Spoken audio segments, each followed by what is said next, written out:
Le Gabon, classé 115e sur 139 pays selon l'indice de performance logistique de la Banque mondiale, ambitionne de créer une société nationale de transit pour moderniser et sécuriser les chaînes logistiques du pays. Cette initiative, selon une annonce du président Brice Clotaire Oligui Nguema, vise à raccourcir les délais et renforcer la compétitivité logistique, un secteur qui représente environ 15% du PIB gabonais.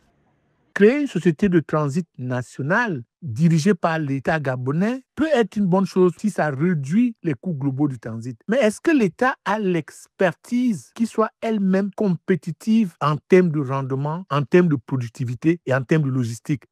Le projet prévoit également de réduire les coûts, estimés à environ 12 milliards de francs CFA par an. Il s'inscrit dans le cadre du Plan national de développement économique 2026-2030, piloté par le ministère de l'Économie, qui vise une croissance économique moyenne de 4% par an sur cette période. Les secteurs ciblés tels que l'agroalimentaire, la transformation des minerais, bois et pétrole représentent à eux seuls près de 70% des exportations nationales.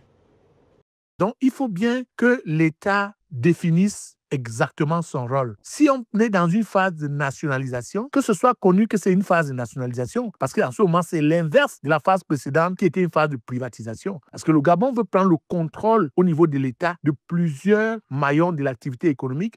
Avec une population d'environ 2,5 millions d'habitants, le Gabon mise sur la modernisation de ses chaînes logistiques dans les secteurs clés pour dynamiser son économie. Cette modernisation devrait permettre une augmentation significative de la compétitivité du Gabon sur le marché international avec une réduction des coûts pouvant atteindre 20%.